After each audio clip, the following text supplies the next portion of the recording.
খেলাধুলার ব্যাপারে আমার আগ্রহ আছে। শিল্পকলা একাডেমিতে আমি নতুন করে সাজাতে চাই। শিল্পকলা একাডেমিতে আপনার নৃত্য, আবৃত্তি, তারপর সেখানে সঙ্গীত, সেখানে লাইব্রেরি ইত্যাদি প্রতিষ্ঠা করব। কম্পিউটার দেবো সেখানে। বিভিন্ন ভাষা শিক্ষায় যারা শিক্ষিত হয় প্রত্যেকটা বিদ্যালয়ে বৃত্তি চালু করার একটা চেষ্টা করবো আপনাদের সাথে এবং আপনাদের নেতাদের সাথে কথা বলে। আমি আজকে দেখলাম যে সংসদ সদস্য হিসাবে আজকে গতকালকে সম্ভবত আমার অ্যাকাউন্টে লাখ খানিক টাকার বেশি জমা হয়েছে বেতন হিসাবে আর কি।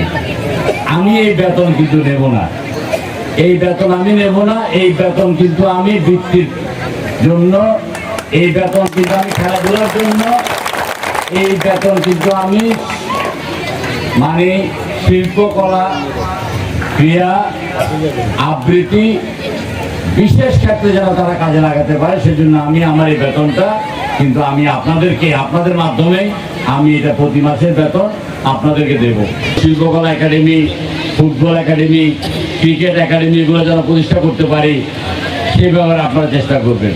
আপনারা দয়া করে আমাকে ঘুমাতে দেবেন না, আমি ঘুমাতে চাই না। আপনারা সবসময় আমাকে ফোন করবেন যে আমার এটা দরকার, আমার রাস্তা দরকার, আমার স্কুল দরকার, আমার কালভার্ট দরকার, আমার কবরস্থানের এখানে বাউন্ডারি ওয়াল দরকার, আমার পুকুর ভেঙে গেছে সেখানে আমার সংস্কার দরকার। 24 ঘন্টা আপনারা আমাকে পাবেন। আমাদের প্রিয় মহোদয় নতুন এসেছেন, অত্যন্ত স্মার্ট, ইয়াং এবং এনার্জেটিক।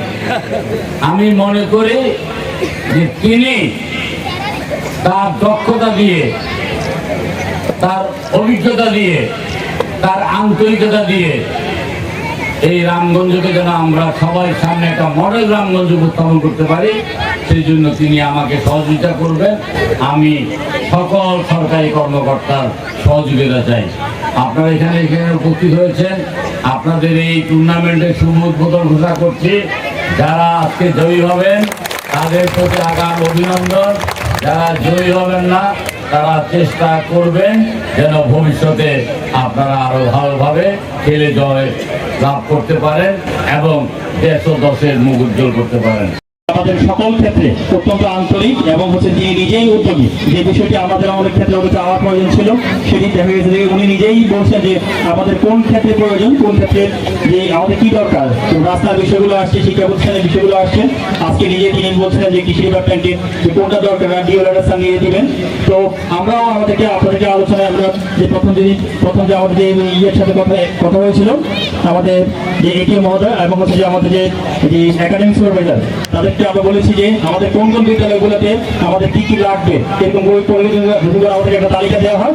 আমরা এটি মহোদয়ের সঙ্গে আমরা এটা প্লেস করবো, সেই যেভাবে নির্দেশনা দিবেন আমরা ঠিক চেষ্টা করবো আমরা ওই অনুযায়ী আমরা এইভাবে।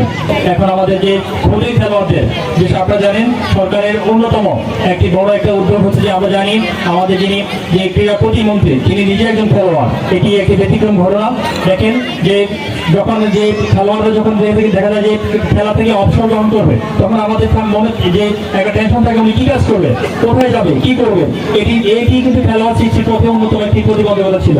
এই সরকার কিন্তু বর্তমানে একটা উদ্যোগ গ্রহণ করেছে যে ক্রীড়াসেবী একটা যে আলাদা করে একটা যে সিস্টেম চালু করেছে যার প্রেক্ষিতে যে সমস্ত যে খেলোয়াড়রা থাকবে অঞ্চল ভিত্তিক করে যে ইতিমধ্যে যে সকল খেলোয়াড়রা তালিকা করা হয়েছে যে ওনাদেরকে প্রতি মাসে একটি অনারিয়াম দেওয়ার ব্যবস্থা সরকারের পক্ষ থেকে গ্রহণ করা হয়েছে।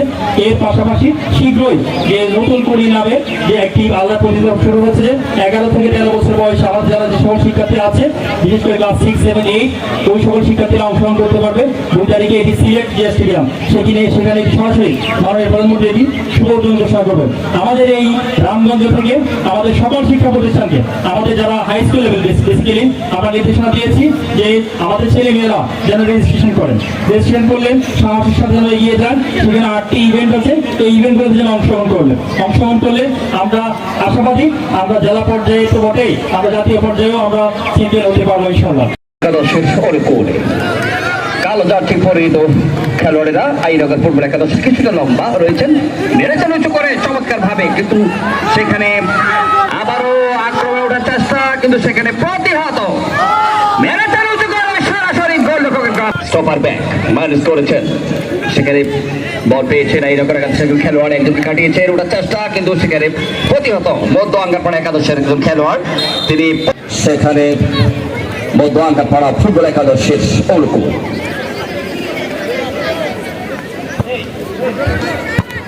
হেড করেছেন। আবার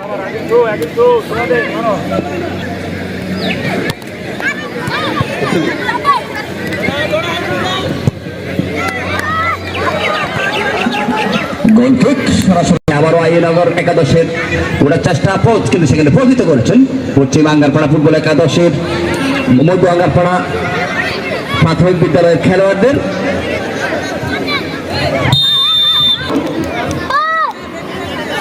মধ্য আঙ্গারপাড়া ফুটবল প্রাথমিক বিদ্যালয় একাদশের মেরেছেন আমার এইভাবে, সেখানে বল পেয়েছেন আক্রমণের চেষ্টা।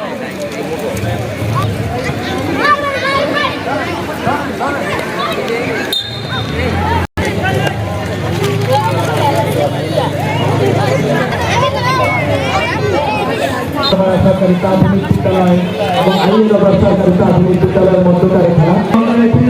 যে সমস্ত দর্শক মন্ডলী রয়েছে আপনারা টানি দিবেন, মাঝে মাঝে একটা হাতে টানি দিবেন, বল এখন মধ্য মাঠে রয়েছে, মধ্য আমাদের পাড়ার প্লেয়াররা